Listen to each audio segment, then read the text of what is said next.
Hello everyone, Boba Fett here and welcome to BrickVault. Today's mock release is something a little different than what we usually do, but not any less cool. Here in front of me we have 4 of the most feared Mandalorians in the galaxy. These helmets are completely built out of Lego and made to be worn by you. They were designed by the amazing Bilge Bricks or Louis Meany, who is a veteran at BrickVault, having designed all of our 1:1 scale lightsabers. From left to right we have Din Djarin, or the Mandalorian, Boba Fett, then Jango Fett and Bo-Katan Kryce on the right. They are perfect for conventions you wanna go to, or carnival, or Halloween, or if you just like cosplay in general or Mandalorians. So if anything of that resonates with you, you can get the instructions and parts list on our website www.brickvault.toys. That is also listed in the video description below. We have price estimates for the pieces available in the product description as well. But if you want to check the prices of the parts on Bricklink yourself before you buy the instructions, you can download the parts list for free. We have a huge catalog of custom builds on our website, tons of Star Wars but also a lot of other themes, so make sure you head on over to brickvault.toys to browse our amazing instructions. Back to the helmets. They are built in 1:1 scale, so this is actually how big the helmet would be in universe.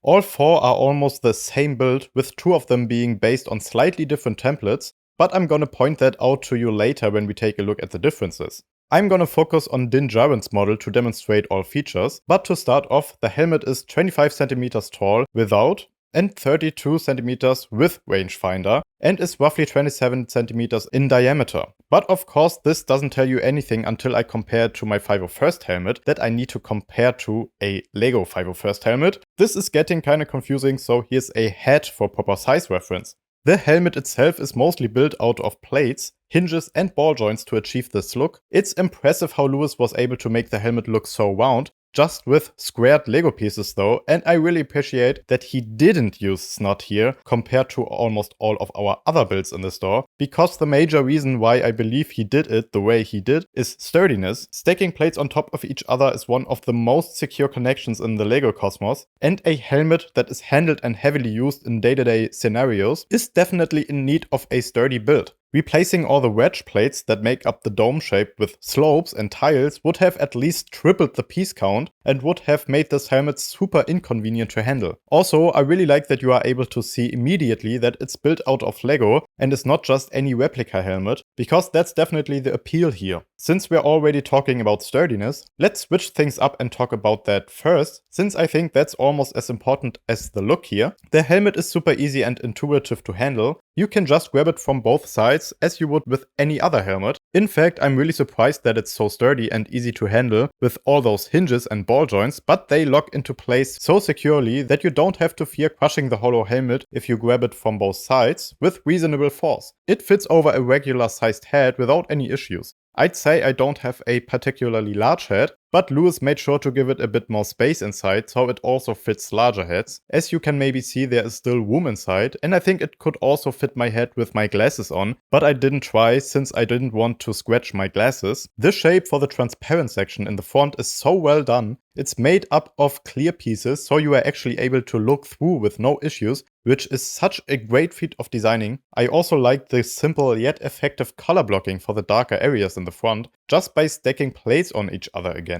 We also have some venting details in the back. The inside is looking really messy. That is kinda intentional because Louis Meany made sure to keep the price for the helmets as low as possible. When you buy the instructions, there are 2 parts lists included for each helmet, one for all the colors that can be seen from the outside, and one for all colors that are hidden inside that can be any color. A helmet can be built with a budget of below $100 if you're lucky. But if you want a cleaner look, you can choose the colors of your liking for the non-applicable colors on Bricklink when you upload the parts lists. But let's come to a little bit more interesting looking helmet. This is Boba Fett's helmet. This is based on a slightly different template as I mentioned earlier. You can see that the transparent section in the front is a little wider, for example, which is totally accurate. This helmet also features the rangefinder, which can rotate into position, but the most striking difference is obviously the color. The green, red and black looks really cool on this helmet, and we have some additional details on it that are also accurate, like the yellow markings on the side or the dent made by Cad Bane. And the black arrows are actually infrared emitters, as I recently learned. Oh, and we also have a printed piece here that is supposed to be a helmet diagnostic port. All helmets are equally sturdy, by the way. Now onto the next one, the father of Boba Fett, sort of.